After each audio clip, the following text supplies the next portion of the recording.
Whamanua tu peo mātou loto, whanene atu ia te oele tua, i ovi inga, e meise o mātou mea lofa mataleni, o mātou loto whanene ia te oi mea uma, e mwhaiono mātou, o el mātou o nanga le tua. Awa e peo lava lau fionga pa ia, e vivi ia tu ia te oe o mea uma e whai manava. E pe lawa foi ono mātou mauri mawina le atua le nei e fiafi. Mtau tio au ngā luenga mamana. O i foi tangata uma ia te oe le nei lava i tu aso ma le nei e fiafi. E wha foi atu le vi inga ia te oe mo le whamanu. Ono le tele na wao lo lofa. Awana e leo leo matau si mātou le nei aso a tolo mātou atua. A leo mātou lia mai le teimi o le fiafi. Na whapena foi ono mātou sauni e malo lo ma moe le tua. Mātou tuinatu ia te oele nei teimi lo mātou tua. Alofa mai ma whatasi mai ma mafuta mai lo nganga ia e mātou. Wal nei lava fiafi i o whatulanga ina mātou te mafutai. Mātou te whaalongolongo i lau a fionga pa ia. Whau mai lo mana le nei po nganga pa ia whau mai. E le mātou whalongo, whau i le tautala, whau i mea uma le a mātou whaia. Tātou pulenga whatasi ma oe manui ai mea uma. A mateine lau fio, whai wina fo i lau fio mea uma le nei po. Ma wasa mātou mea ngā mātou te ave awa ia le mātou sawalinga whale nganga lo whaia nei. Tu mau ia tu elevi inga o le whamanu ma le whanitanga nei o asa uma e o le whavavau lava. Amen. Ia, whatalo whatu fo ele nei fiafi e lau whaasausaunga Samoa e le loloa si o tātua tunu, le pa ia man mamalu, tupu mai o si o tātua tunu. O auna pa ia le tua e so se whatu whaitaulanga o lo mwhaio na mafuta mai le nei po. Whatalo whatu, ma le nganga fifia, ma le nganga whaloalo. Whatalo whai le lau tele si o tātua tunu, o lo whapenao na mafuta mai ma whafonga mai le nei fiafi, ia i so se tafal ke lope. Whatalofa whapitoe na ia tātou mātua. Ta mama tinao lo whapenao na whaalongolongo ma tāpoi mai le nei po. Whatalofa ia te utau. Whamanu ia atu le tua. Ia te utau. Whatalofa inisio lo whata o tulia i mauta ngase le ngata foi lea o mauta malawa. O lo o whaafonga mai le fiafil tātou Paul Klame. Whatalofa ia te utau. O at foi fata alofa ina yuso mtu fa fini tonu fal pui fata alofa atu tatu por clame ya te utau. Ata alofa yolo ngalulu ele nei fiafi ya mal nei foi po atoa. Fata alofa ya te utau lau fi ngaluenga. Alofa le tua ya il saunga le mui me uma. O le afenga ya il nei fiafi si on toi fo ya tui ainga. Fata alofa ili pa ia o Samoa so se tunu o lo mafuta ma ya isi tasi nei fiafi. Ya me se foi si o tātou tunu pele o Samoa whatalofa ia te utau le swafo Yesu Keriso lo tātou lii.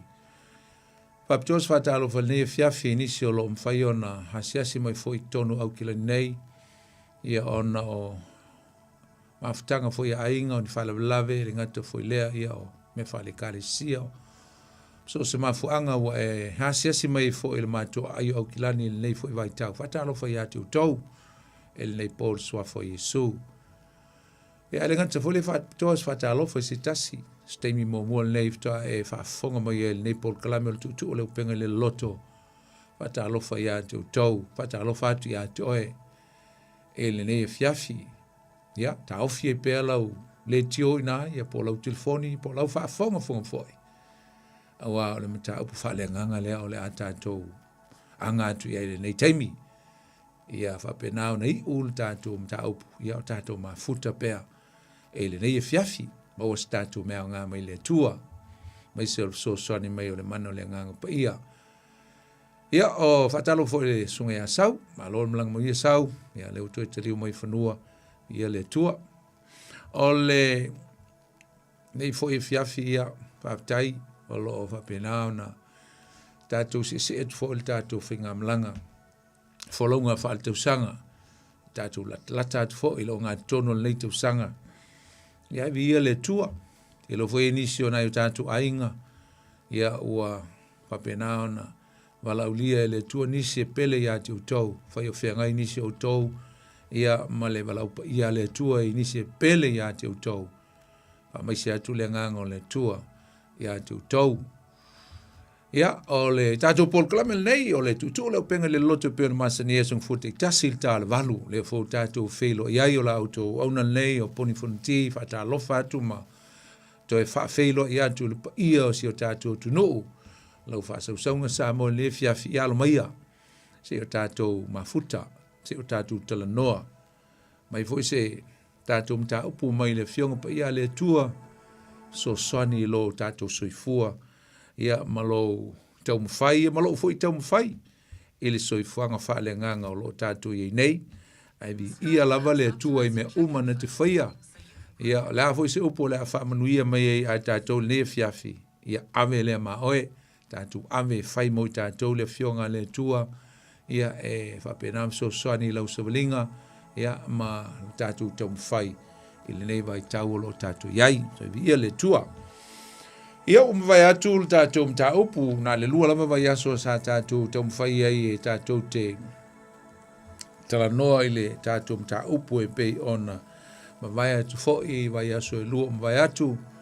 Ia, a o lea ua tātou o mai i se tasi o vaenga i tu tonu lava o le si o manga lava leana tātou maua mai ai ia le tātou mta upu e whatatau ile wha moe moe le toi tū Jesu Kiriso, o maua es tātou wha moe moe ola. O le vai tau lava lea, o le mawai o le toi tū Jesu, lea tātou te iai tonu, o le piliota lea, o i foi lea la ato ma yes tātou mta upu le fiafi. O le piliota lea o le fase fulu aso, ai le yo le asesione 40 days before the ascension of Christ. Fase fulu aso. Mai usom tu vafene. O le tele o ni o onga taua. Mani mea matango fio lo i eitu tonu o le nei fase fulu aso. Ai le itoe a fo i atu Jesu ilona tamaa.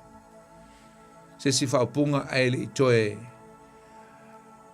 a fio atu Jesu i le langi, i le mea na fio mai ai.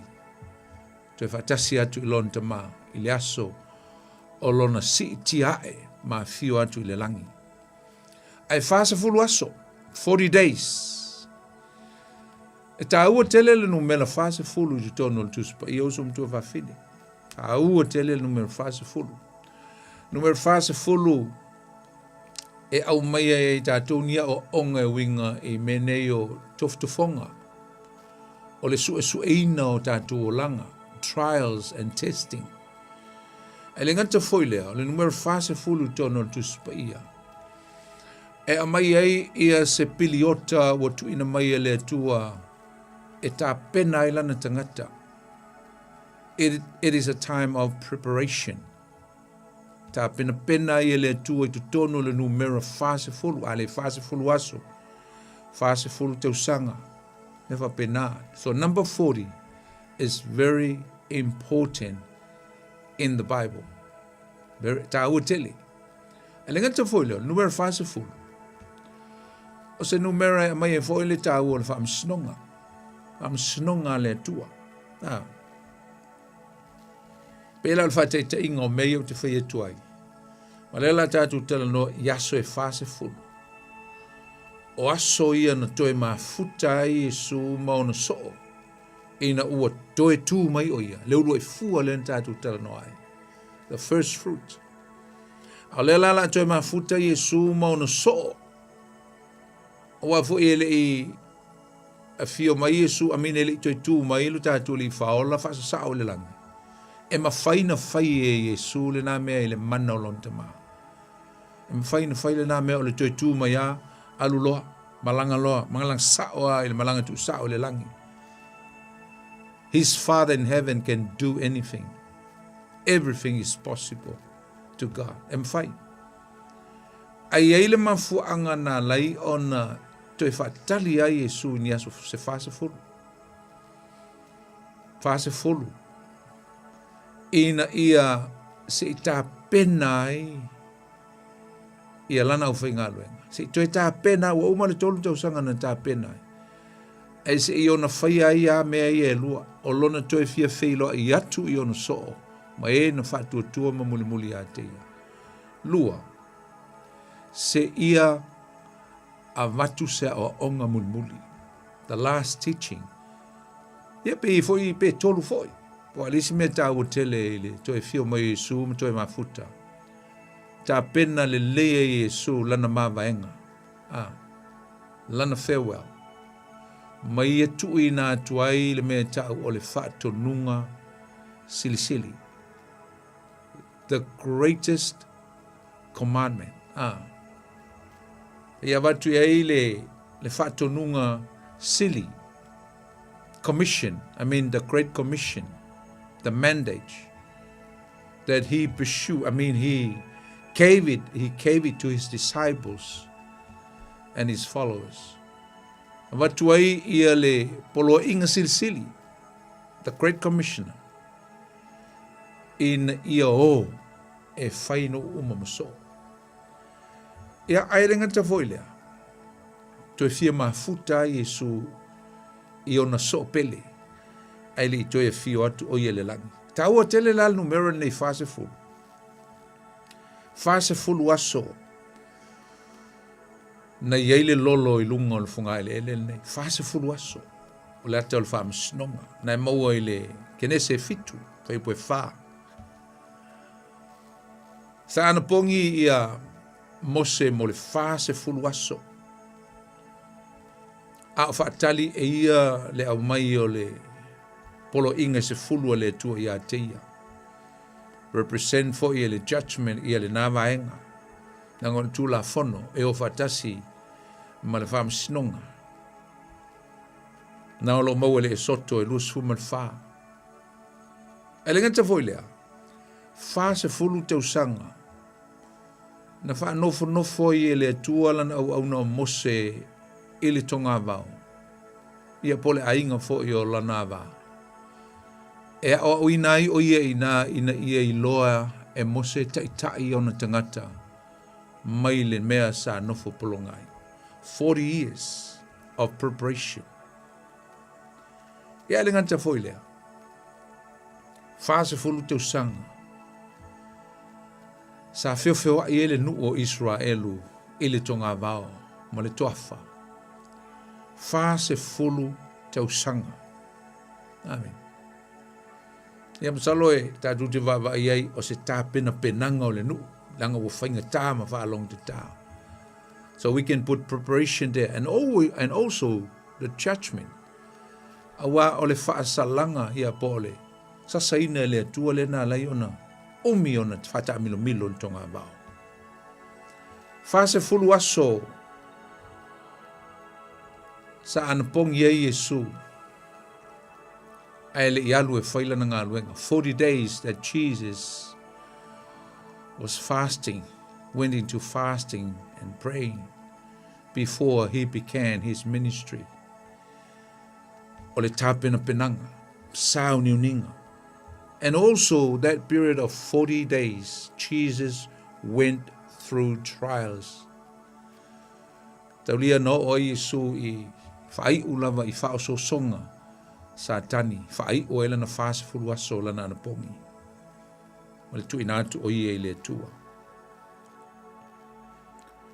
Koliata foi e fase fulu aso sa ia whaatinga ina ile nuu se i o ina Koliata leo te whai etuai. Koliata le toa Filistia.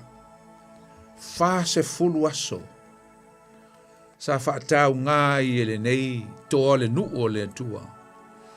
A o le asolo na fase fulu na whau matia i e tāwita. Ina waluatu tāwita ma le suafa o le tua. That's judgment.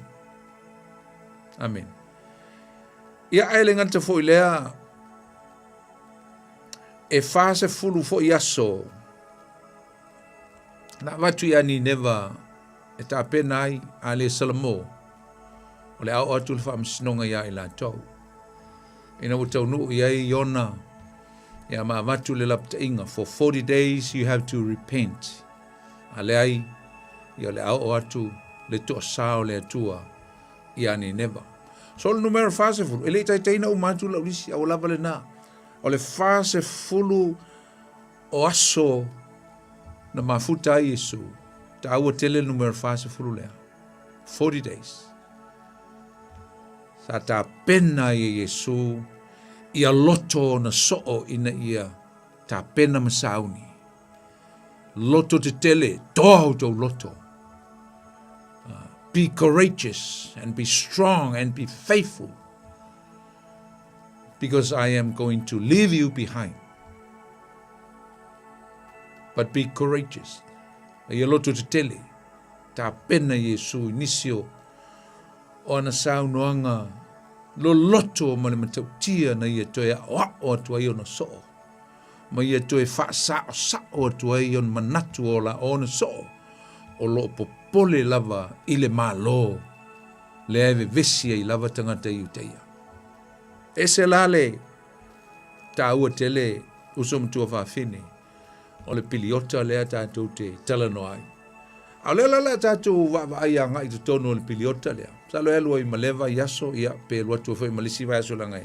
Tele mnao ina ia. A wani o tātou le pa ia i se vai anga tāua. Au te lo le fiafire nei. Na tātou vai e wha tāua ai ia le tangata le nei e ngo ia Thomas. Se tasi o so o Yesu. Ai la tātou fisili mōmua. O hani mea na whaia Yesu i le nei fase fulu aso. O hani mea tāua i loa i tutonu le fase fulu aso lea. Na whaia Yesu.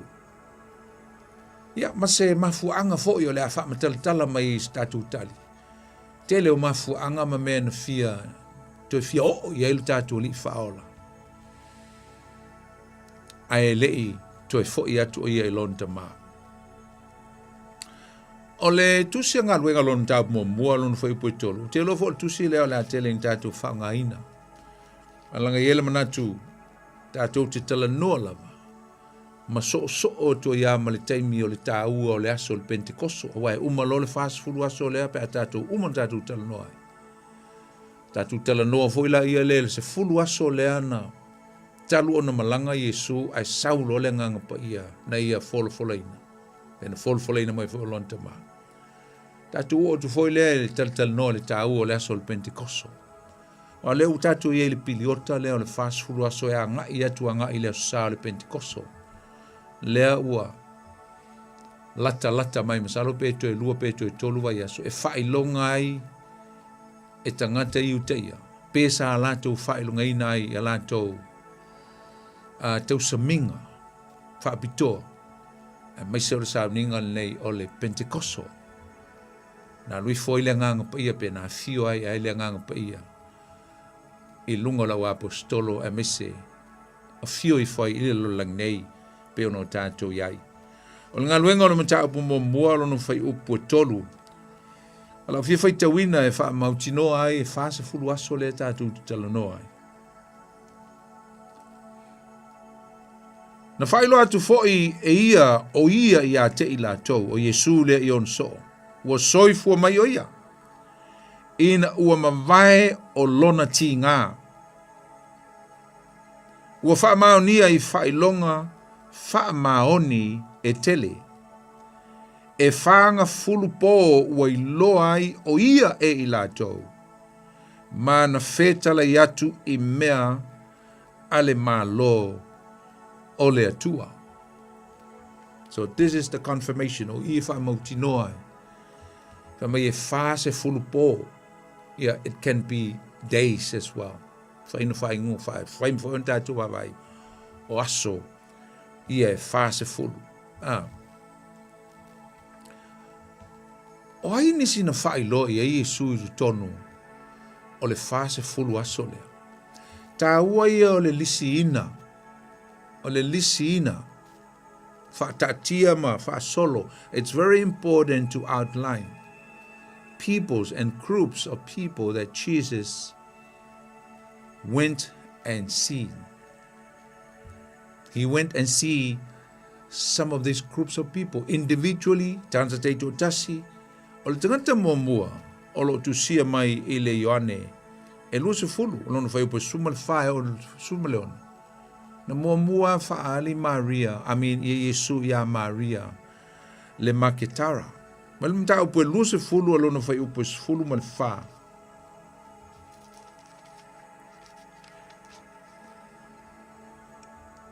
E whapelo na whai tauina. Ua ia whai atu na upo na whaliu lea itua. O na iloa atu le e ia o Yesu o tu mai, o Maria lea. A o le iloa e ia o Yesu lava lea.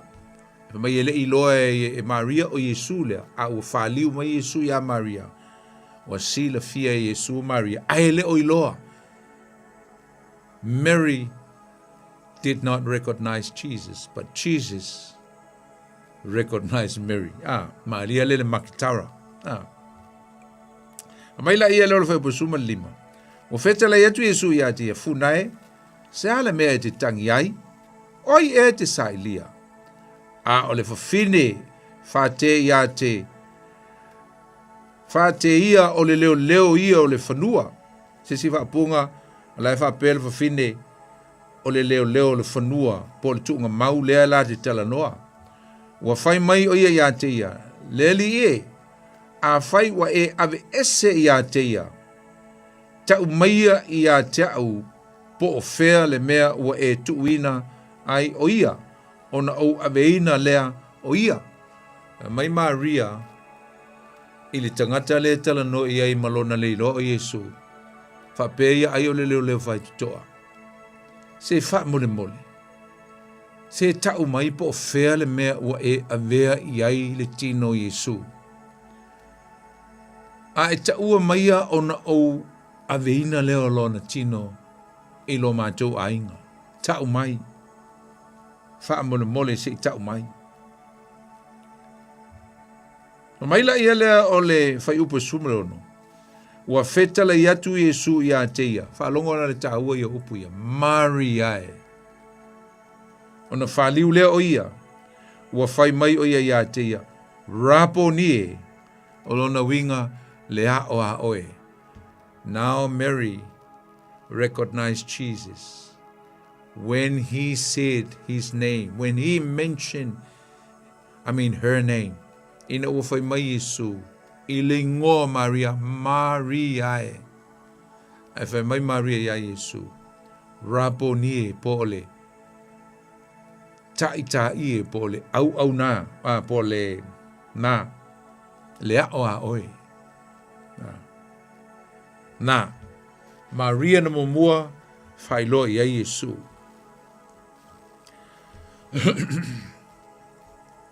Taua ia ole. Leo te tau whapasia le vaenga lea. A lea mai lo unganga le taua te leo le mele. O se le sona taua mo i tātou.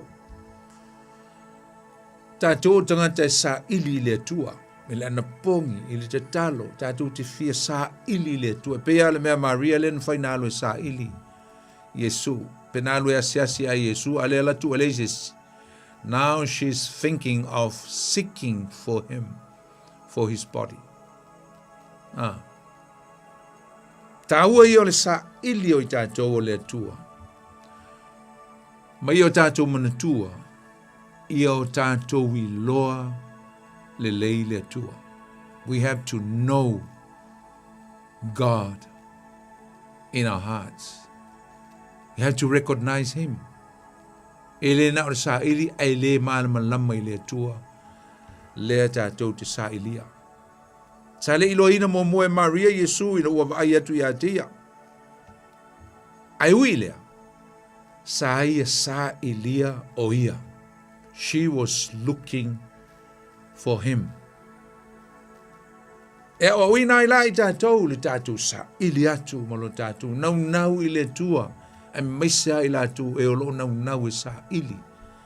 Le tua i le te leo o vaenga tāua. Ana pongi. Tatalo, fai tau le tu spaia. We have to seek God And we have to recognize him. Mauti loa le lei au isa. Awai ese awala e whae loa mai ai le tua ia e tātou. Jesus can reveal in a different forms, different ways. But we have to expect him in some other ways, not only one particular way. Ngā le mea ngai te loa ai, pe o na mawhau iei Maria. Ai na te leo i loa, o le ahia whei loa i mai Yesu toi tū li tai au lea. The risen Lord, o le ala whei loa i. A o le ai sau Yesu, ai na te leo i loa ina Yesu. Ai ana le whai atu ai Yesu, Maria e. Tau mai e fo ia i tātou. Le tāua o le communicate mai o le atua po le so tai mai o le atua le tangata e lata atu i ateia. He will mention your name. He will call your name. E wala au e le atua lo ingoa. Te sa ili atu le atua e sau le atua e fio mai le atua e wala au lo ingoa. Wala au mai i atoe. E tau mai e lona lata. Malona i loa le leina o oe. Mariae means I know you very well. Alele ulo tatua le kau kio sa ili le tua. God can come and meet you in a personal way that we does not know or have any idea and can't comprehend. We have no comprehension of some ways that God will reveal to us. Le ai maso tātou loa mamalam. Inisi awala e leo ma whaatelitali e tātou e whai loa mai e le tua i atoe. Nau lisi mea mtau tia male matango fia e le tala lea i a Maria na mua whaali e Yesu. E le amatanga o le whasa fulu waso le tātou ti tala noa. O le suia whaafua se ia le eri tua Maria. Whaafua se ia o na suia ato ai le tūlanga o le whaatua tua ma le talitonu o Maria i a Yesu. Aisa, she was very sad. She went through some sorrowful period of time. Nga ui Maria i se taimi po se piliota wha noa. Very down. Alu ia ma le mafatia o lona loto, ma lona leiloa o le aia toi wheiloa i ma lona whaola i le taeao lea. Ai i le taimi na wala awa Yesu i le ingoa o le tina lea. Maria na suia atoa uma ia mea uma.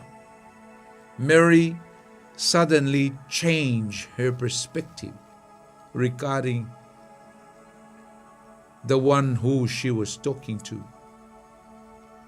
Suia atoa ai le langona wa te I Maria I le whai mai o Yesu. Na ie loa ia le teimina o loo a li le o Yesu. Wa wala au mai ia tau.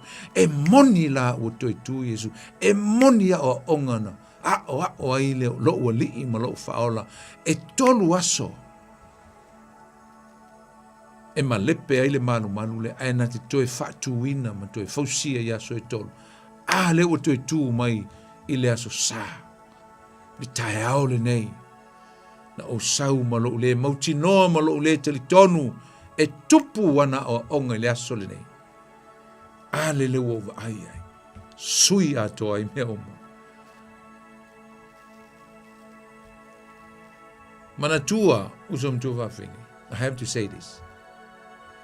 O le toi tu o Yesu, e maua mai ei le mana, e mawhai o na suia a toa ai mea umalava. So au mon tatu tala noa I le toi tu. That we get our hope from the resurrection of Jesus. A le fo o maua mai, I le teimi o toi tu, le tae aole o toi tu Yesu. Na maua ai le mana a toa o suia a toa ai le attitude o le whinelea. Le tina lea. Sui me oma. Te leo se whi au ta ua foi lea mo o tau tina i le tō aso sao tina.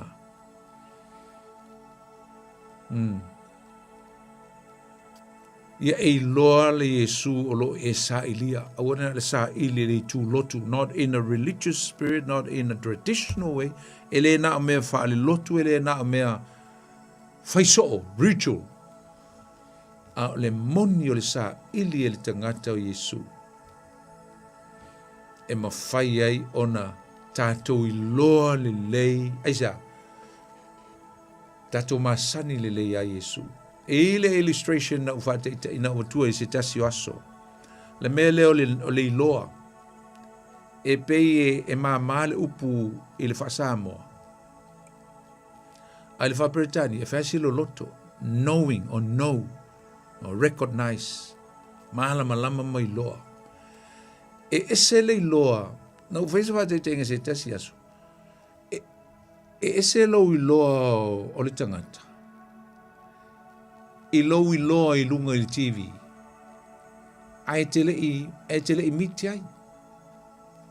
Na whaia whate i inga i a tiona lomu se taimi wa leva. Pa wale mei loa i to tele o tangata tiona lomu. Ia po so tangata ta alo ta ua. Pa wale na le i loa tatu te loa ai. O le i loa tu lunga o TV. Ofo fongia le. Ta moe ale. Ale a teule lea. Ai le ngata foi lea. O le longo a ma le tau ua. E ka paua ngā le mea tātou te iloa. Ngā le TV a. Ai tātou te leilo ina tiona lomu a ola ma soifua mai le nā tamali. Tātou te leilo ina lomu e pe o nei loa e lontina. Ma lona tama. Ai me se foi sion te o lua. We does not know that man the way that his peers knows him. Ele tutusa lo tātou loa. O le iloa la le mana o mia tātou te iloa i le tua. O le iloa e le tamama le tina o le la ua lava tama.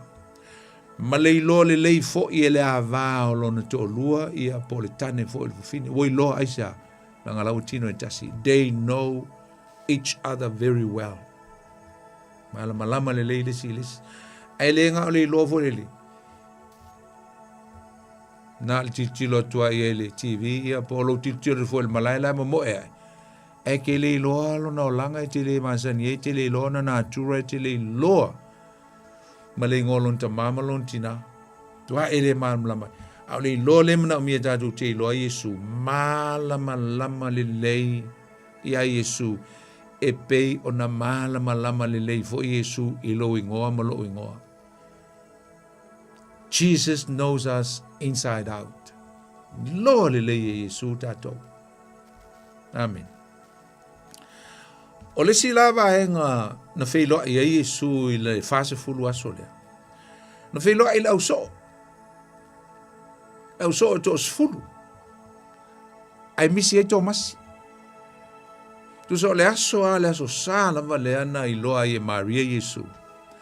Ai o le fiafi. Ai whaali Yesu i ona soo. O lo o la lafi tu tonu o le potu. Ai loka lele. I le pala ai.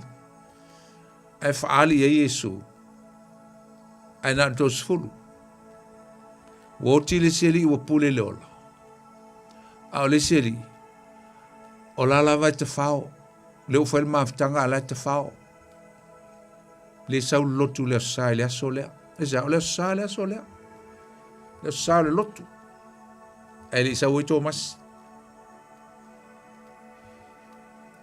O le aso sale na te atu nei. O le aso sale ua whae ngoina e lotu isa sae. E le ganta fo i lea o isi lotu.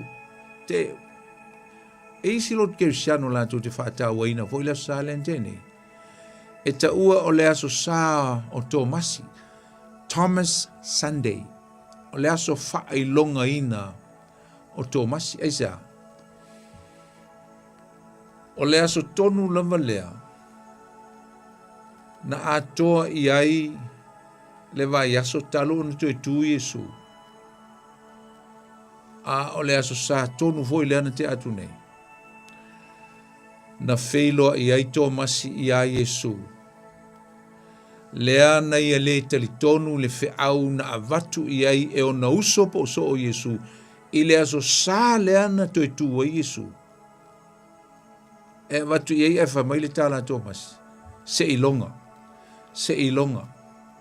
Tu sa la le aso sa tonu le na toi tu, le olu ni va aso talona.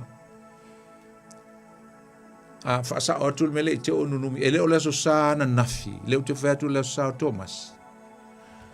O le aso sa, o le aso len tenei, le sa yun tuatu, not yesterday, le sa tina, o le aso sa i tuatu, le sa na Thomas i eisa.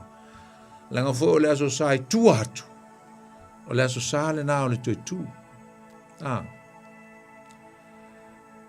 O le aso sa le ana, lena te atu nei. Le vaso atu yonu tu atu. Te lope sao e se au po le sa atu yonu tu lena le toi tu a. Anyway, ka ngo e fa se nga e lango ka ngalo. O fa pe le fa ta ti no le mea. O le aso sa o le toi tu. Le toi tu o Yesu. O le aso sa le na filo e Yesu ya Maria le Magdala. Ai o le fiafi. Filo e Yesu mo no so to se fulu. Ele e Thomas. Aina avatu ia Yesu le wha manuianga i le aulia. Peace be with you. Ia o tō manuia. Vatu ia ima wha i loa tulo ia i le tala le o leo o tō tu. Te lola le mea wha tu i Yesu i le aulia. O e wha i loa atu. Mea ia o tō wa ai ai. Amen. Na alo maua i le Ioane mta upo e lua se fulu. Wha upo se fulu ma le iwa. Ma le wha upo se lua se fulu. Go and tell. Tell to everybody. Tell everybody in the city.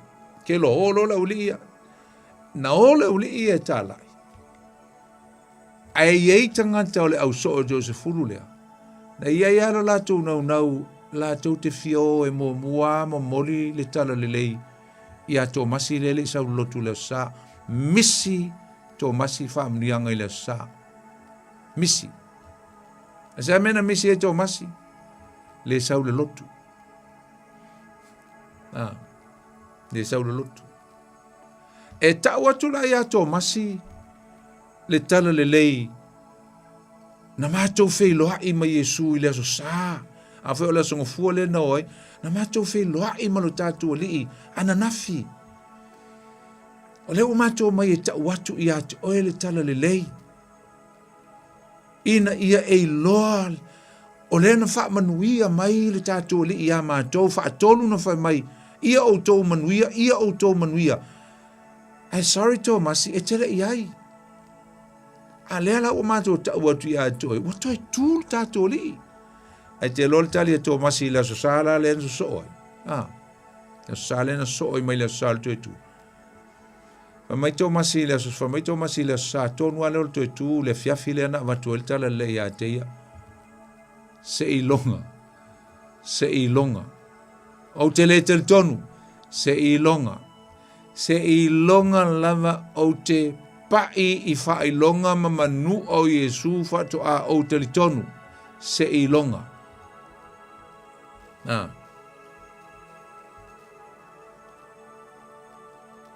E i loa le tangata nei o tō masi il tuspa ia i lona i ngol nei Thomas. Mai loa o se tangata Masalo Vale, doubting. Wha ingoa ele au skola i alato tustu singa, doubting Thomas. O tō masi masalo le mauti noa lona tali tonunga i se mea. Doubting Thomas. Ai maua uma la le ingoa o tangata nei i tusi uma le au sinopi, pe ole. Mareko, ia o Luka, ia Mamateo. Ai na le tusi a Ioane, e maua umaari ngō tō masi tusi e tolu le snopi, na uria. A o le tusi a le evangelia Ioane, e ese ia le manino mai, o le whaamatalaina o mea na tautala ai ia Ioane, ia tō masi. Maua mai isi evangelia na ona tau mai o lona ingo, a le maneia la le tusi a Ioane, le evangelia Ioane. Maua mai ei wha matalanga upu ma mena tau tala i Ioane. A o muli o ia Thomas, a o muli o ia Yesu. Ei lisi ona ingoa o ti tumo. Nai mau ele tusil na ta po lusi fulu o le tusi le vangelia Ioane. Ma le winga o le ngoto masi le tuspa ia. Ile ngana la fa ala maika o Thomas. O lona winga o le masanga, it means the twin. O le masanga. Ape ngā fo la le upu eleni o le diaimas o le winga identical. O inga e tutusa le lei o le masanga. O le winga la ngali ngol tangata ne o Thomas. Ai te lola le lu ilela o fai tua ia te oile fiafili. Tato uma o oe mau o le masanga o Thomas. O oe te masanga ma Thomasi, o au o te masanga ma Thomasi. Ilea, ele vai inga lama le tasi. O le mole me o le masa o salvali. O le te ton. Ai lenga te folea. O le tele nisi o tatou, e masanga ma Thomasi. Ono le misi fa fia o lo lotu ia sa. Tutusa le lei o e ma Thomasi. O le mafuta le au so o ma whaatel tali po le hale meo le aho oi. What's next? Lau whaatel stasi le potu.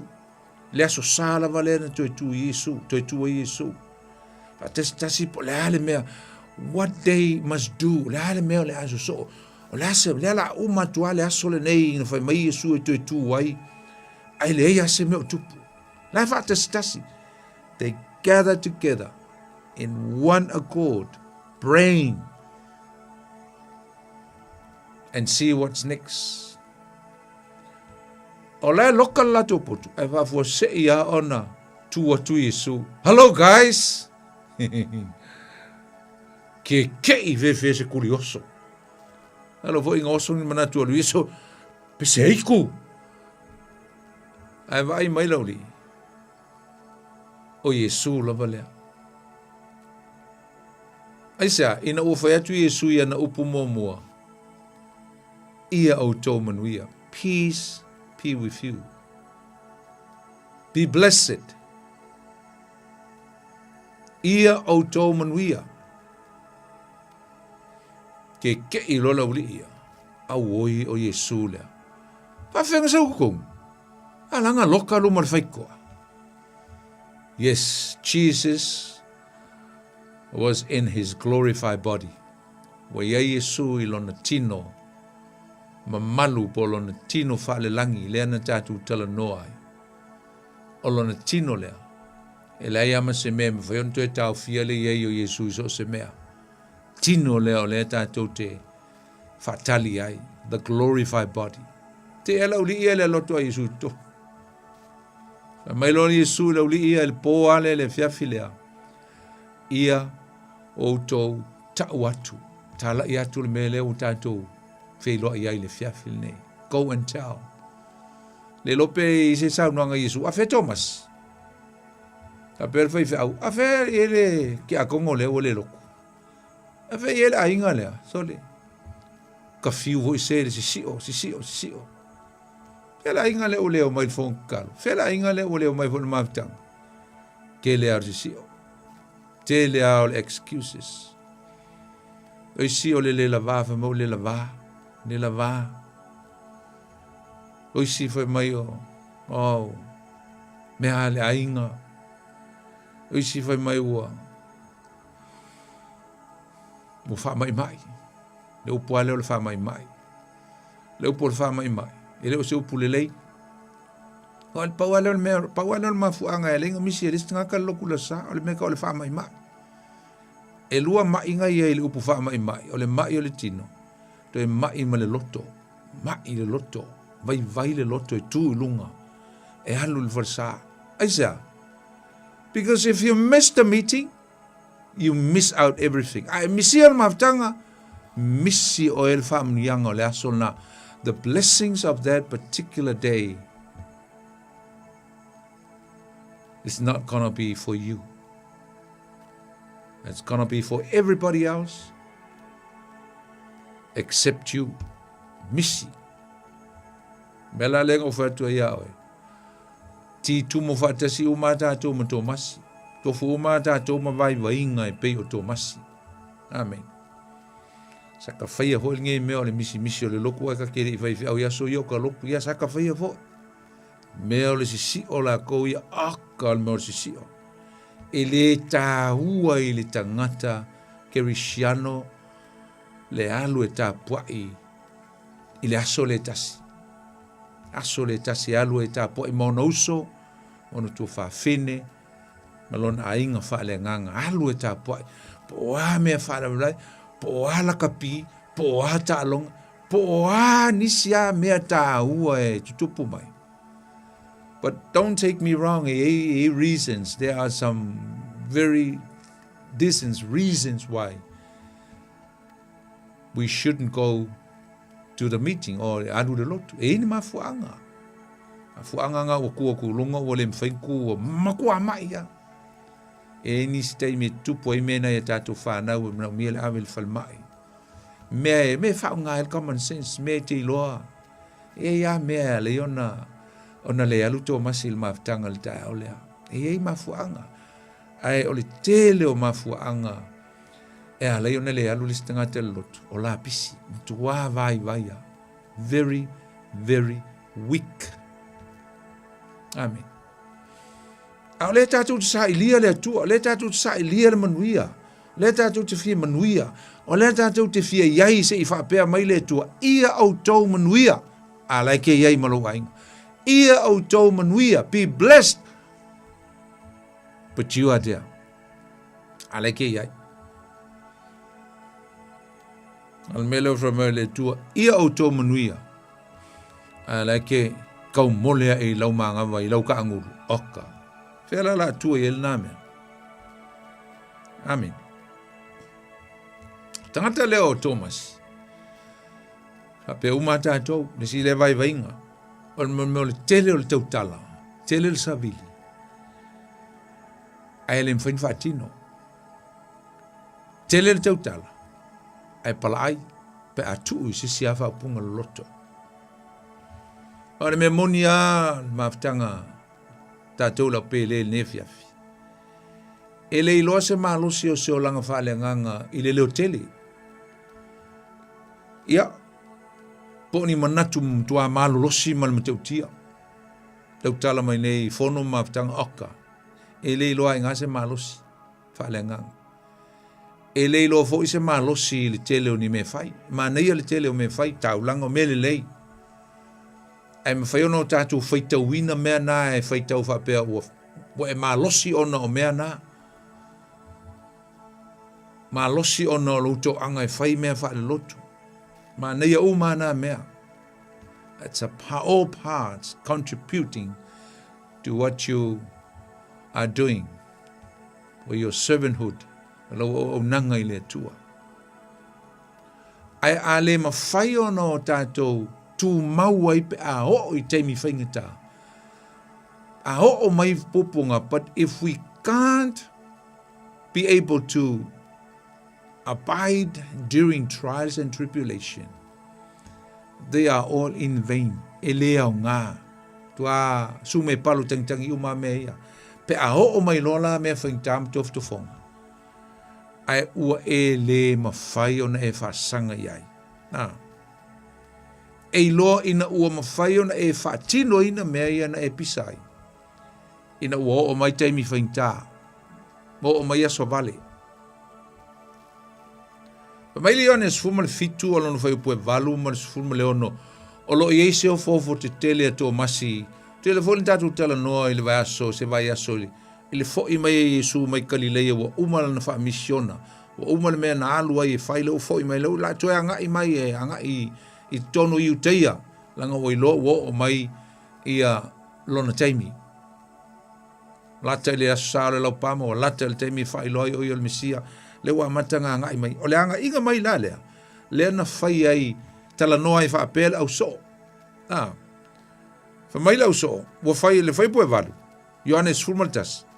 Ua whai mai fo i ona so ia teia. Ia Yesu. Rapi. Awa oe. Se na se isa ili nei ai u teia e whetongi ia oi maa.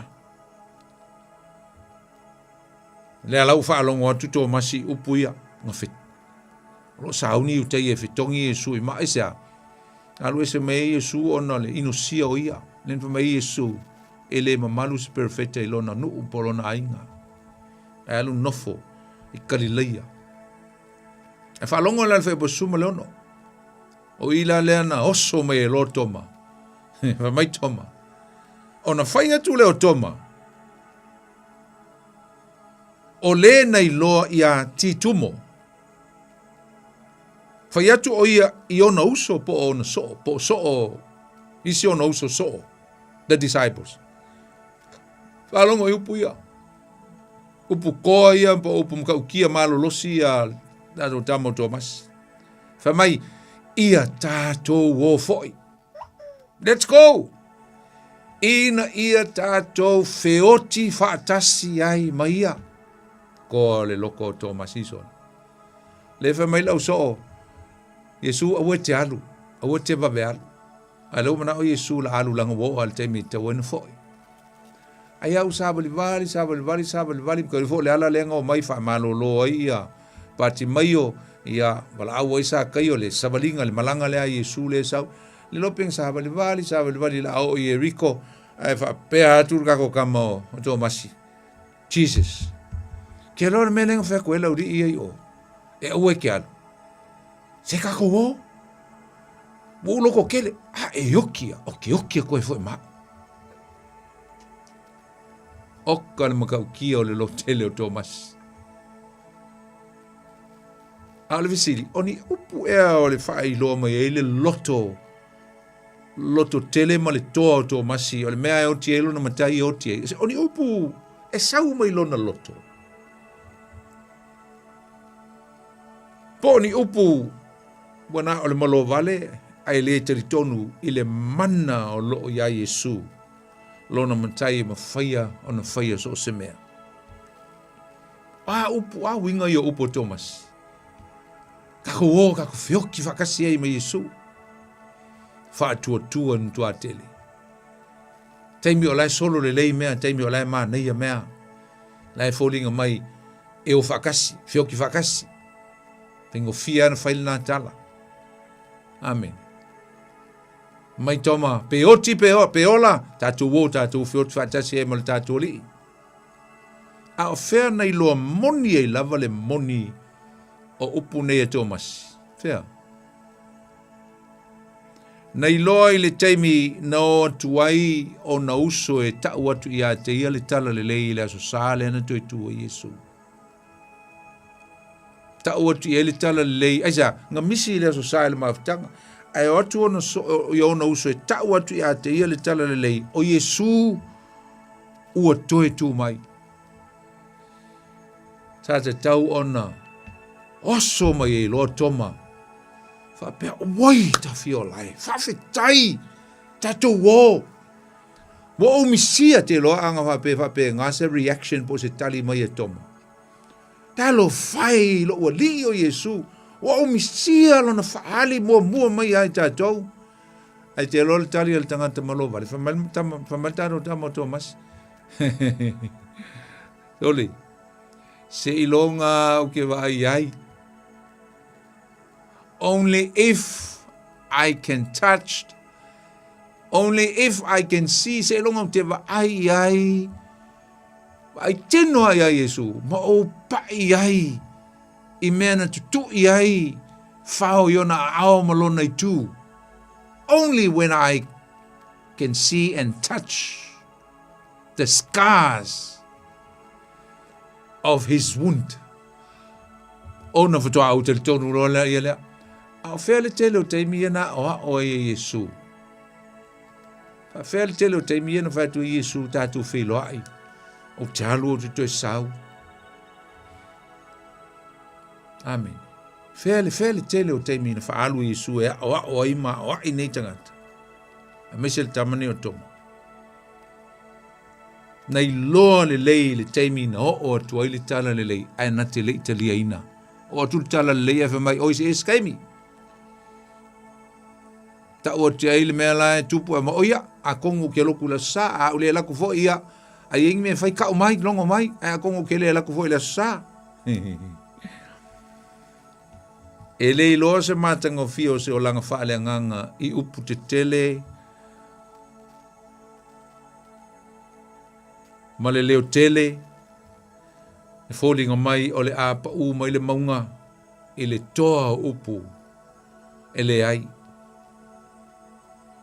o taimi e o mai ai mea ti ngā ma mea whainga tā e ilo ai le tangata moni nga le fōlinga mai o lea lava e ui tō mai le piliota lea o taimi wha vau ma taimi wha noa I le maliu o Yesu e ngalo ia toma o le uto e tu Yesu mo te tauna umalon wha noa Amen. Nei loa moni lava tō masi moni lava I taimi na su e ina ai lon wha tutua ina o tautala I upu maa salo ma le tel tonu ma o inana I loa moni ai o ia taimi o le luka o le fōlaunga I le tai le o langa wha le nganga taimi o le vai atu I se mea taimi wa ele I loa atu lau te tai a ua maua na a oe wa e ngalue na a oe taimi ua whai ai na a oe se ngā luenga mo le atua mo le ailo te tai mo le ailo whai whiau a e tango la e whai se mea e te whai malo te tonu o lo e au na I le atua a e te leo whaia mo se tangata Al manatu leo tō masi e pēr no whai atu I oh Yesu Jesus we will die together ma tu te whio ti vatasi ma oi a o Yesu si la fia le Yesu le ai o se oti le ai tala noa mai e tō masi e o ia I lantou ai ua nā o le oti e toe mawhai ona toe whaatu tū mai e le taimi e toe tutu mai ai o e na whioti o I le li. Pei la o le maliu o Yesu po le oti o Yesu. Maliu Yesu ma lona mautinoa e toe tū mai le ola. Ai se antatu tala no le fatu. E uia na tanu le fatu. Ala e malama le leia le fatu. There is life within it, within him. O le ei le ola I te tonu ia tia. E toe tupu mai lalo. Mai loa mai le anga ilunga. A pena le tel tonu. Ma le mea si le fia le leia Yesu. Le ai tau mawhai e whamatala atu ma o atuai ona so. Nea foi na toi foi mai e Yesu. Se I toi ma futa ma ona so. Se I toi wha ma losi atua o la tu wha tua. Ai sa ele se mea whenga o fiele la tu ina atu I lauli ia. E o e tala I atu le tala le leo le malo. Pe a umona wha tuina le kale sia. I le aso e fio mai eil. Ia le nganga pa ia. Amen. Awalani peita to masi usom tu va finish e longa ia Yesu ia tafa. Ia na alu le atoa manatu matautia. Alu le atoa le ngaioi ai ale ai lo Yesu. Le ai lo la foi fiau. Ia we te utala ina upu fa vai ma le tel tonu. Amen. Olesi la feilo inga Yesu ia po lesi vaenga na fai loa tu Yesu I le awali ia. A I tangata na fai loa tu Yesu. Na fai loa Yesu I so to fitu I le vai Galileia. Na maua I le Ioane lusu maltasi. Ia ele ngata foi lea na toi fai loa foi. I so o to lua. I le ala I e mau. Na mo le luka lusu mal fa, fai upo tolus fulu mal tosu mal tasi. Sa le vali ari se oli im tal no e winga ya Yesu ma le toitu Yesu ma le me uma fa longa e Yesu ai fa fose ia ona. Joina tu Yesu ma la tu sa vali fa tasi. Ia ma tu lo fa Yesu ia le tal swanga ala le fa manatunga. Tel tonu ai le to lua le. O Yesu le o toi tu mai. Ai le ngata fo i lai lea. O le aso sala lea na so so ai. Lea na ufai atu o le fai ngoa o le aso sa o Thomas. O le aso sala lea na fai loa i Yesu i ona so. A la ua to sultas. O la ua iei ma Thomas i le. Il toe fai loa atu lo Yesu. Na o le tala le lei i a Tomasi a le o le aso lua o le aso lulu ina o mawai le whailoa mai o Yesu i ona so o tosifuru. Ta milo milo ia le o Tomasi ma le manatu lea. La wana i lo le leia. Ai o mana longo iai. Ma i o tātou la wha mai Yesu. Tātou te whailoa i karileia. Tātou whailoa i nā. Awane i misi a o el toe latu leo Yesu i le aso sāle la asau nei. Wa la wha mai o le aso valu talu mai le whailoa inga lea. Ai awhai tau i tātou, tua inga ka lena tātou. E fitu aso. O inga e mai lesi aso sa, nga i lesi aso sa. La fua mana o Yesu, e toi sau foi e ato le lea ele vai aso. Mai le aso lena toi tuai. E toi fie fei loai. Le lopo se hava noa lena tu o Yesu. Pea la tuai tō masi le lotu pele ai. Mai tātou fei loai ka leia. Te lola le mea mana ia. Sa o le maki a Thomas.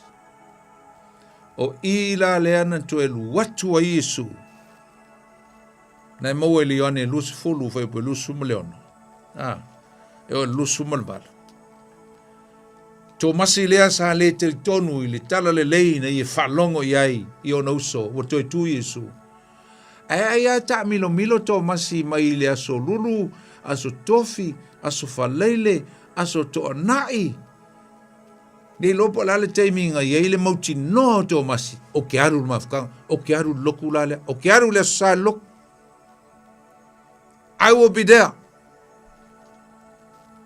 I will never miss that meeting. Ke i fo koe wha mangia mai le whai au, alau ke lo loku. Te i fo te wha mangia mai le tu e lau lotu, alau te lau lotu. Na e whai lau kuka. Te lola le mea mana ia. Na lotu tō masi la sale. Se o fai tawina.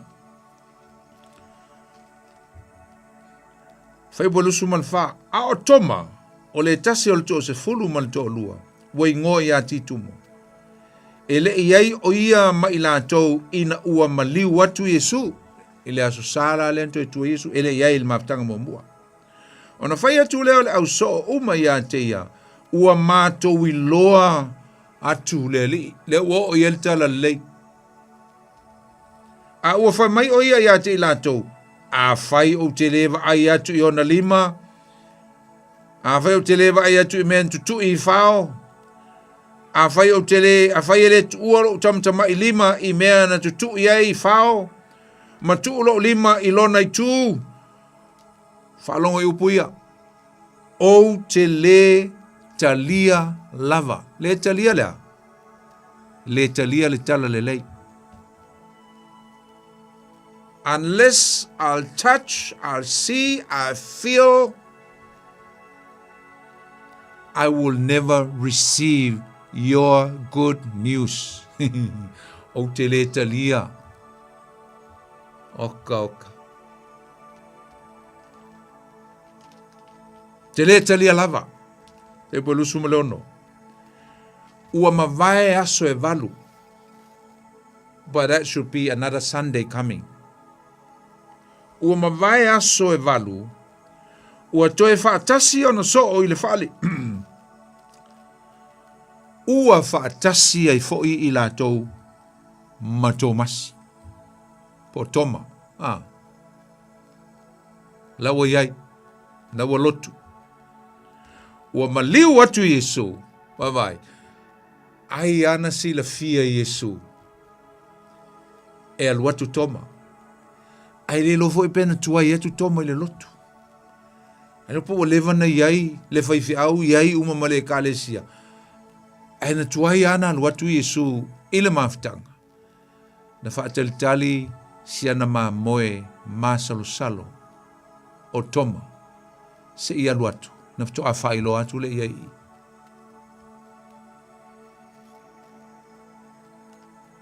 ua maliu atu Iesu, a o pupuni le whai tutoa.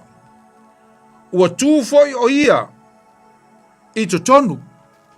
In other words, Jesus suddenly appeared and stand in the middle of them. Tūlelea Iesu lo ngā totonu lauli ia. Nio po fasilatu te talo. Ua tū foi o ia I totonu, ma fetala iatu. Ia o tō manuia. Oi lawa iai? Lawa iai tō masi. Lawa iai so o tō se fulu. A lawa iai ma tō masi. Nale melo tupu ia tō masi fatasi mo na uso. Ua manuia le wha manuia mai le whaiwhau. A la lotu. E leo whea lola whai solo. Ona fetala I atu lea o ia toma. Au mai ia lo lima I nei. Va ai mai foi I o lima. Ma tuu mai I lo uitu. Au a foi ete ma salo vale. Do not doubt me, Thomas. Ai ia e talitonu. Opu ia Iesu. Fa mai aua fo'i e te masalo vale. Ai ia e talitonu. But believe in me. Ona tali mai leo toma. Ua whapea mai ia te ia. Whalongo. Just listen to the response of Thomas. Oh Lord my God. Leli ie lo ua tuae. Pu uio le lengal ngā usum tua whawhine. Pu uio le lengal ngā. Ai ese malita ua ili tangata na masalo vale. A o lea ua ia te tonu matalia le tala le lei matalia Iesu ilo na loto. Lea ua mawhai ai. O na o atu ia te ia le manuia. Ina o whamai Iesu ia o tau manuia. Wa so tangata masalo salo vale a te lole le upule o le masalo salo vale. O lona whaafea ngai. O le whaatuatua. Doubt is an opposite to faith. Ai masalo salo vale. Ai masalo salo. Ringe te leo te tonu. Te leo whaatuatua. Il mea lai te whaia. Ma le mea ngai te alu iai. Ma lau mea nai whai. Ma le lotu ngai te alu iai. E whamai Iesu. Se so ia ke masalo salo vale. Ai tali tonu maia. Tali tonu maia.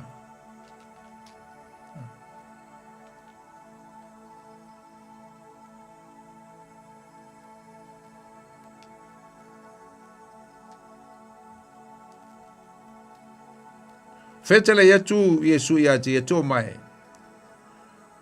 Wa e tali tonu. Awa wa e va ai mai ia te. Te tutu ala tite alunga la whaitau. A ia e tali tonu upu ia Iesu. A whamalusu malvalu. Ona tali mai leo toma. Ua whapea mai ia te ia lo wali ie lo ua tuwae. Ua fetele yatu Iesu ia te ia tō mai. Ua e tali tonu. Awa ua e va ai mai ia te au. A whamai upu Iesu. Amu ia o e le va ai mai. Ai tali tonu mai pea I la tau. Blessed are those who cannot see me, but they do believe in me. That's faith. O whatu tua, o lo whaalangolango I le mea wa e wha moe moe ai. O lo mautinoa o le mea e te leo wa aia. Nā lo whamtala mai le tuse e peru o lo mta apu sumaltasi whai upumomua. E o tu lava I le lua. Usum tua whawhine. E se le tā ua tele, o le tala ia toma, po Tomasi. Tele ia ili umatuna ia o onga, te lola wha uma ile, i vai asu fau. Tātou la atuai inisi vaenga, manisi mea wa, e pe fōna tātou whaitawina tangata na whaali e Iesu, na whaali fo Iesu ia Peteru, na ele momoko nito suma le 5, na e whaingoa mai ia Kefa, pe Peteru, le ngata fo ilea sa whaali Iesu i le to 5 salau, na ele kolnito momoko kolnito su 5 whai upe ono, 5 salau o tangata na muli a Iesu, ia le ngata fo ilea, sa whaali fo Iesu, i lona uso o Iakopo, lea ua whaatuatua ma talitonu ia Iesu, ina ua toi tu Iesu. Ai ala taimina whailinga luenga wha missionary Iesu, e lei. Talitonu uso ia Iesu o Iakopo, ma Yuta, ma Yose. Lei sesin talitonu ia Iesu, to tonu lauli. Amen. A leo talitonu, ma nei o le talanga e winga ia Iakopo lea, James, na avea i o ia, ma se tasi o tai longa o le ekalesia mua Yerusalema, ina ua whaavaina. La matana talatu le tātou leina, tal noa tupea ma tupea nisi vaenga o le tātou mta upu. Ia aile leile vato o le tātou avanoa, o le fua toi sumal 5 minute, ia ai fia valau mai, ia na e valau mai la ia lea, mai fo iso finangalo, ia te loa le ua, e mo mai le tātou leina, ia e whatalofa atu le tātou valau, talofa lava. Talofa te lau sunga poni. Talofa, tonina? Ia. Ma lo lava le soifua ia te o tina, toi whamanui atu leo sa tina anafi. Whawhetai lawa mo whamanuianga, ma lo foi mo mata upu, ma na iene foi tula le afiaki. I ala vale atua. Ai o lea foi, e whata ua lo tolo saunoanga le whapia. Tātou te sā ili lawa i le atua, tātou toa anga le lotu mo whaia le au. Ao tātou tali tonu ea e tali mai le atua, pe tātou te maua fo i le atua. Ia. Ia. E te au lawa i amala utali iei. E tātou te maua le atua, pe a tātou sā ili iei ma le lotu atua. Ma tali tonu iei le atua. Wane pe tātou o tō masei mai e vai i whaalinga i an tali tonu lea, ma mātaru sal. Le mana iei o na mata upu ni fōtula le pō. Ia la vale atua pāwhikai fo i moi. Ka mālamala mātili wa fionga le atua. Mālamala mai foi. Pai tau atu lawa i tusisi ia o lo fitau tonu langa. Pai mata upu o lo au mai. Aptai fo i moi pese. Ia le li. Ia le tua. Ia o le li gatuna e langolango te foi por kalame. Ia manuia tele lawa nei a fiafi whapea foi leo tu mai le foi. Oni alo whapea. Whapea te o tina. Ia e lofa tele atu foi atu oe. Manuia nei fiafi ma liwa yaso. Pase fua Antonina. Pase fua. Whapea. Ia. Mawale avnoa. Iese se o fia walau mai le tātou leina. Tolu fitu ta silima iwa tolu. Ia le leina e mwhaiona e wala au mai ai. E le nei fiafi. Ia mai fo iso fina ngalo. Ia e le tātou mta upu. Ia. Na. Ia lava le tua. O le...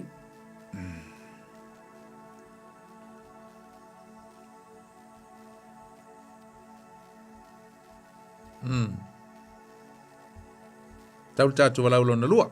Talo falava le tātou walau lona lua. Talo? Boni. Talo fa Iakopo. Talo falava. O mai nā. Ia, mangira fai. Mai e foi le pokala mania kia. Ia le li. Ia, fa mau i o foi a sa ki ngai lo kontuari. Aftai. Aftai lau. Mai ia le no faso mai foi ngai ia. O mele le o faso wa. Ia pe foi ao sa fumero. Le fast food causa ngo mose sa ngo foi con le tonga ba leo mamoi ya ta ngo foi mose fast food causa ngai con ai kupiko ya fast food causa ngo foi nga solo sei mose ngo filio ya la kire manga ya e ka ule ngai o ia Ia. Ia. O le sira fasu ka sa mo mo ia le nga va ko le nga fero e ro e ave ru. Ia. Ta wele fast food lo na lua. Fast food na lua na ta pena ele tu ele ai ngolon to lua le le wino manu alona ye tero ta pena ele tu ina. Malila. Pero sin nga sa o so ngalo so. O mo mer le preparation o ngali pe fa o sala e du mai o ai kupiko. Ia. Ia, o kanga ka o mai isa e du nga o mai ai kupiko nga mari riu. Ia. O la ko fa o le ko fa o ngale o ka la ko le Pero se fa tinongo se fa sinonga le tu nganga tu tono le vasul tau sanga. Ia. Ma ia ke le ko so nieti. Taila. Eu fo le afia le vai so Ioi, fa o tatum tau. Ioi, ma lo poni fa kai o pa mo no kai do songa. Alo fa tu I se to ainga, se fa tua. Ia mo fuanga ia. Ele. Ia, mo lo kana fa kai poni. Ia, fa. Ia, o lei familia le tua, Jake. God bless. Ia, fa se foa. Fa se foa. Tai ha tu lo lango mai tato taupu ia mai se lava ia Antonina ia Kopo ia malto tele o tau o lo lango mai il tato taupu ele ngata o le mai o tato komeni ia fa malosi mai foi la wauna mai se fautuanga ia a o lau likes ia o malitele o vaenga lo mfai one o le vala au mai foi mo le toile fa tele fa talo fo tato vala au talofa Talofa la. Talofa oli. Oi. Ya, sa no me lo amai ortina. Ya kai moya oya pa pe fa para le ba ule luka pa kai le ku le ngo ku ngat. Oi, le leitele. Leitele oi oli. Asa ko mo me nga pa lo ngo ku ka ule pa mai sa oi le loka le ba wai. Le se uka ba le ele rostale le do tu mai ka ka tiki. Okay. Le manu ru fo ngale yo maku ma yelo mai ngalingi ka upili ke mai lo ma fo u el ku ma ke vita denga Malia maktar. Malia maktala ia e sele ka u wai e mongia e ne u fele tu o me vole o ke la longa I o fa pe e o ka ko le lo fo isu wa e lua vai a tu fa la ina le ai le a ke le rola wa lu isla e ko ma si apta ka la ku ka fa lo ai le leo ka wala ni wala au mai ke u sila e fa sa mo mai I lo go vai mai poli follow me ora ni fa pe po ai o ki lo ku mo na kel ma u fa ka o se le nga kai ba ni kai ni ure lo po fi e nga ni o se le kon e o ki lo ku o ka mi ani se ba ni o luma se va ni lo e ka fa ki lo mai o le me fa pe le bon fo le on fo pa ngo va kwa I da ngu ti lai me I mo se va dia le o ko lo nga pasto o ke e lo pa pi we ko vore se me fa pe wa le Samoa de vola au me lungo pa Samoa usala ele mahatinga a petelo ke le ora wa lo ko o fa lo le le poni mo ya ke le petelo I o ke semani I ke semani il mele sa pu ko mo calor me o le olive de ku e fol per ke le ka sino ko le ku mo ka mai ya ku ese ma ko le te nga ko suka ko piku ma ko tin ngele I wa ku le ya okay ya fa ku ma kai tigan mai fa la mai follow ni ya le tik no nga ka ngo amo le or ke mo ke le especial da we mai oi wait ya of mai la ya ya follow I fa pe ma ko tu ka o le hipu o le te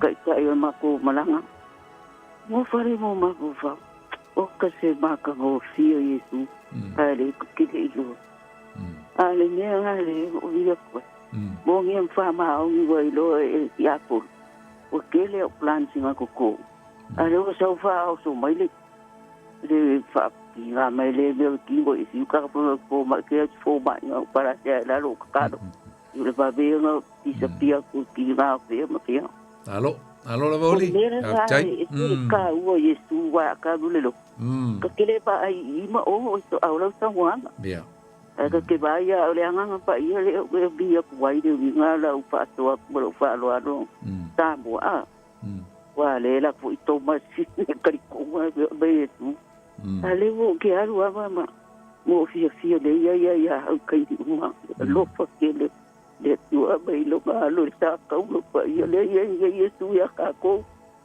ka lo sia ya ka li mo ka ka Yesu ala ye u ya ka ka ye ka nga ma la ma no ka ko ngwa le me me fa be la pa ya le so ka ma ya te oli fa mo mai lo fina ngalo langa le la o man ta te ma lo la ma le fa so ma e vo lo to tinonga i fa pe ke le la va wai le au fa ko e o ka male mai fo o toma yoi mo tomas sai parkingo ele do pa le anga le tiri pa o ile parkingo pun yoi Aftai do la va mai oli alo foi alo fa malosi sa ringa nafi ya ai ta tu te foi le vai ya soltato por clame oli io vole le fa alo tele ya te tina ia pa tai la pa mangile fuoli ia pa fu mana ia aftai ta to blau ni fiafi ole si tau so bale to masi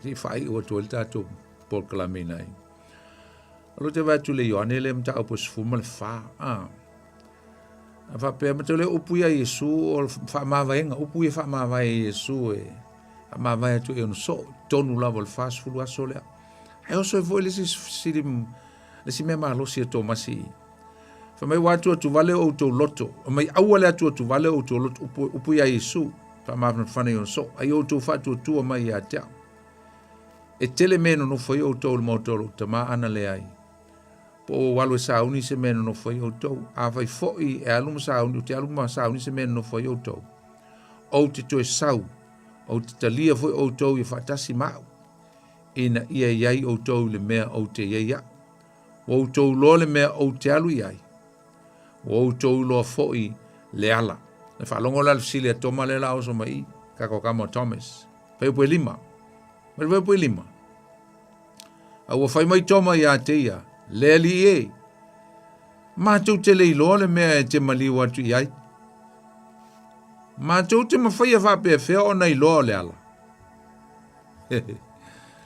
wa vai le la lu Yesu a toru le te usanga o Yesu ia Tomasi no winga o le sila le ka ko le ka le si on ma kwa le fa longo le la unga fi o Tomasi lai mara mala ma umale si uli ile winga o le fitalenga Yesu ma fa ma vaenga ma le fa atu ia o to lo o te alu ai o to lo foi le ala o puia Yesu to le la e fitala Yesu ia te ia ai o so si le toma ma i matu te le fa yona matu te le lo le me te mali o te ele me fai foi ona matu ele me fai no matu lo pe matu me fai no matu i le ala le po a mine il matu te le lo le ala o le ala la na umana e fai o tu e ta u al mene o fisili e uia na pi ka upaka el fisili a Thomas a esel ta u al mene o fisili o al fisili e mala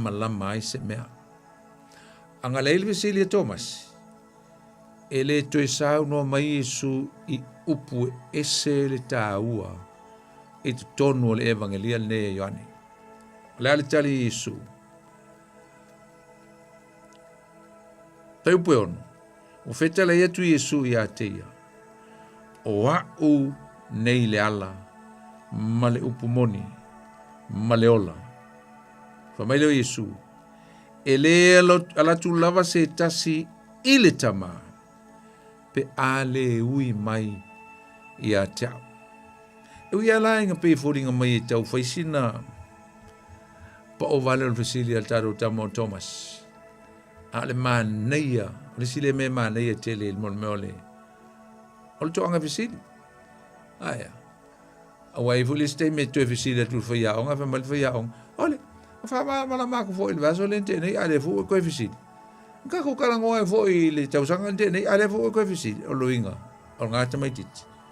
E matua ile o ta fia se melo na mafo fa.